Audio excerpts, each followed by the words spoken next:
मैं स्कूलों में जाता हूं, आजकल एंटरप्रेन्योरशिप कैरिकुलम पे जब से चर्चा हुई है, हैप्पीनेस एंटरप्रेन्योरशिप पे बात करता हूं, वहां उनसे पूछता हूं, बच्चों से, 1000 बच्चे सामने बैठे होते हैं, 2000 बच्चे सामने बैठे होते हैं, उनसे पूछता हूं कि आप में से कितने लोग नौकरी करना चाहते हैं।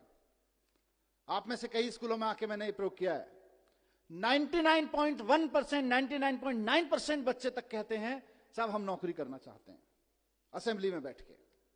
मेरा सवाल हर जगह यही होता है, और आज भी मैं उसी सवाल के जवाब में एंटरप्रेन्योरशिप कैरिकुलम की बात करना चाहता हूं कि अगर हमारे स्कूलों से निकलने वाले 99.9, 100% बच्चे अगर नौकरियां ढूंढते रहेंगे तो फिर नौकरियां देने वाले कहां से आएंगे?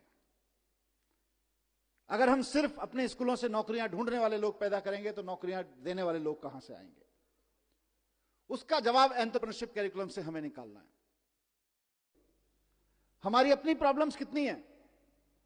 हमारी प्रॉब्लम्स हैं कि आज हमारे यहां लड़के लड़कियों को हम बहुत अच्छा पढ़ा के उनके हाथ में डिग्रियां दे रहे हैं, लेकिन उनकी विचारों की स्थिति यह है कि देश के किसी भी कोने में अगर किसी सरकारी डिपार्टमेंट में चपरासी भी की नौकरी निकलती है तो पीएचडी, पोस्ट ग्रेजुएट, ग्रेजुएट लड़कों की लड़कियों की लाइन लगी होती है। 3-3, 4-4 हजार बच्चे उसके लिए अप्लाई करते हैं, लाखों लाखों लोग उसके लिए अप्लाई करते हैं। क्यों? क्योंकि हमने पीएचडी की डिग्री तो दे दी, नॉलेज तो दे दी, पोस्ट ग्रेजुएशन की डिग्री तो दे दी, नॉलेज तो दे दी, ग्रेजुएशन की डिग्री, नॉलेज तो दे दी, लेकिन उसका करना क्या है ये नहीं दिया। उस नॉलेज के बेस पे मैं क्या कर सकता हूं ये नहीं दिया।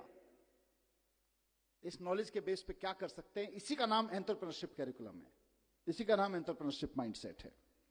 तो हमारे देश की सबसे बड़ी समस्या जो अनएम्प्लॉयमेंट है आज की तारीख में, उसका समाधान इससे निकलने वाला है। और मैं कई मंचों पे कहा है और यहां कहना चाहूंगा, दोनों चीजों में, इकोनॉमी के पॉइंट ऑफ व्यू से भी और जॉब के पॉइंट ऑफ व्यू से भी। और इसको गांठ बांधने मैं चाहता हूं सारे प्रिंसिपल, सारे टीचर्स, हमारे जितने साथी हैं, कि जिस वक्त हम देशभक्ति की बात करते हैं ना, कि जब दुश्मन की सेना सामने खड़ी हो तो देश के लिए जान देना देशभक्ति है, लेकिन जब बेरोजगारों की सेना सामने खड़ी हो तो देश के लिए नौकरियां देना देशभक्ति है।